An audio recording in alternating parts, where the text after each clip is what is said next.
Vous étiez bien content de chercher les Algériens quand il s'agissait de combattre aux côtés de la France.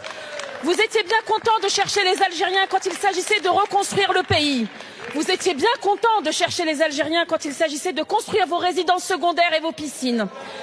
Vous vous servez d'une niche parlementaire pour faire la pire des politiques, celle qui pointe du doigt une nationalité spécifique, celle qui pointe du doigt les Algériens. L'avenir se construit en étant conscient du passé, conscient de l'histoire, en ne niant pas cette histoire, en ne l'oubliant pas.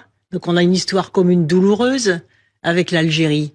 On a une dette morale à l'égard de l'Algérie, parce que la colonisation est un ensauvagement, comme disait Aimé Césaire. Et la décolonisation en Algérie a été atroce. On évoquait encore récemment les actes de torture de Jean-Marie Le Pen.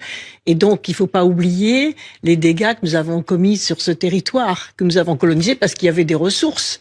Et donc, la France s'est enrichie, les entreprises françaises se sont enrichies aussi sur l'Algérie. Et donc, comme je le disais tout à l'heure, je pense qu'il faut revenir à des relations diplomatiques respectueuses les uns des autres, respectueuses de cette histoire.